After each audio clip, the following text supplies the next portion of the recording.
does it feel to make history tonight, franchise history?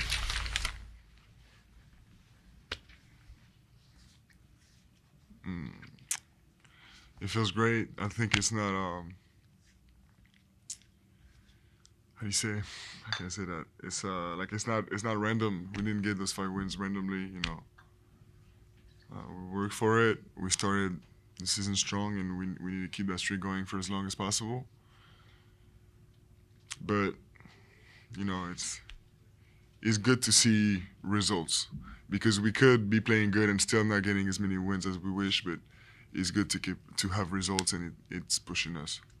There's that moment late in the game when we're fouled, you're on the ground, you get up, you're exhorting the crowd's chanting back at you. Like, what is that moment like for you? What are you feeling in that instant? I mean, that instant, I'm feeling like, I mean, it's like the exclamation point, like when we like have 99% chance of winning the game. So it's just me feeding off that energy. You know, it feels great because it was a hard game, and it feels good to have this relief and to live that with these people, you know, all around us after all the efforts we did for 48 minutes. When you let out that big scream after the game ended, what were you thinking in that moment? I was thinking about the 5-0 record, you know, the Spurs history, and I was just proud of being a Spur in that moment. You talked about those results, and over the last couple of years, a lot of these close games haven't gone y'all's way, but this is like 4 out of the 5 games where y'all have really had to execute in the fourth quarter or even in overtime. What's been, and you've won all these games, what's the difference right now between this group and what you have been the last couple of seasons? The difference is already we spent a lot more time together, you know, in the past seasons, but also in the summer. And everybody's getting better. You know, it's all parts of the organization are growing, even the fans. You know, so it's just all coming together slowly. It's by no means it's easy, but it's all coming together. 40 minutes tonight, and as Mitch told us, you covered a lot of ground, especially in the second half. Is recovery time more important than ever for you? Yeah, for sure. Because when when this is why high usage players get, hurt more than low usage. You know, they have to take care of recovery even more, and because when you do more things, there's more muscles and more parts of your body that get sore. You know, that get tight. So it's even more important. But we all of us, like the organization, we're getting better at this as well. Like everything. Every time somebody dunks on you or dunks when you're near, it gets hyped, like so-and-so posters, Victor Wembanyama or whatever. A lot of defenders don't put themselves in that position. It seems like you take more risks. Are you just kind of okay with that? And it seemed like the Zion one, the Bam one tonight, you had some pretty good back and forth with them. Yeah. What's your mentality on that?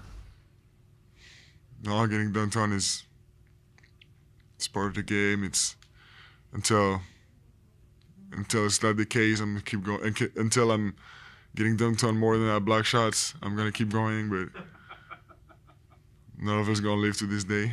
So when you get into it with a guy like either Zion or Bam or whoever early in the game, do you feel that kind of back and forth with them throughout the game? Yeah, of course.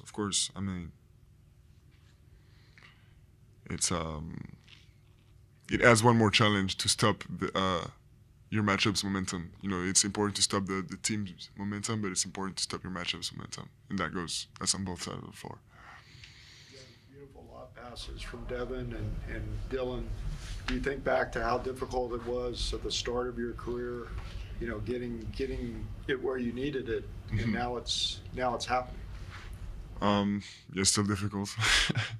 Still difficult, but it's because there's defenders, and it happens in 1 second. But we're learning to play together, and I'm learning to position myself better to be available for my teammates. And but it's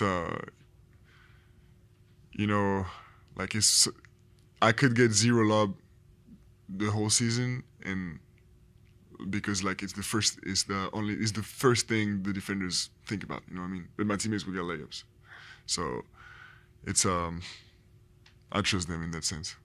Devin said you told him to just throw it up to the moon. Do you ever get one all the way up there and you're like, surprisingly, even I was able to reach that one? Sometimes, but it's more when I have like a lot of momentum. The one Devin threw was high, but I was like standing. It was like a standing dunk, so I didn't get as high as I could. What did you think of Devin's night, apart from the points he scored, but the rebounds, the hustle plays, diving for loose balls, saving the one out of bounds near the end of the game? Yeah. No, I mean he's big. He's big. I'm just thinking about him and Keldon, you know, who've been here a little longer than I have, and they're just finding their role and what pieces they can bring to the puzzle, and I'm just so happy. I'm so happy and proud of them. Really strong game for Steph tonight. What did you see from him as a playmaker with the ball in his hands? I mean, still hard to stop for the defenders.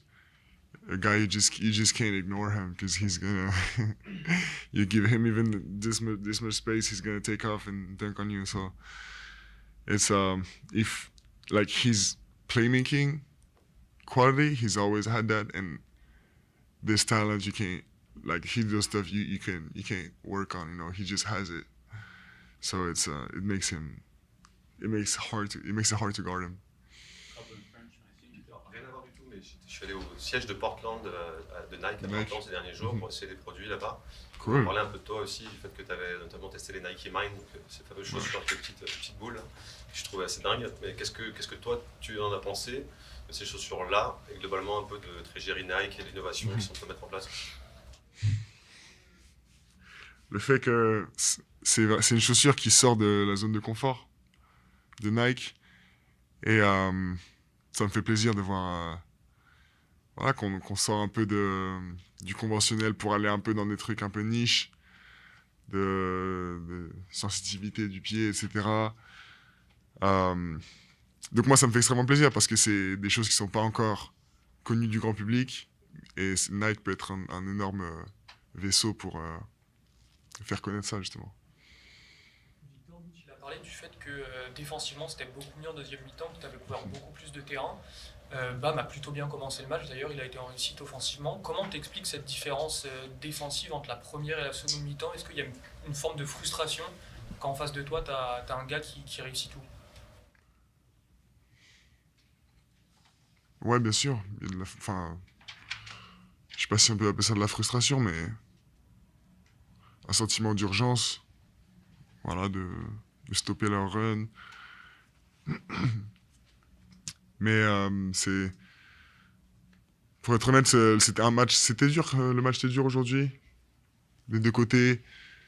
Mais je pense que personnellement, défensivement, j'ai mis du temps à rentrer dans mon match. Voilà. Merci.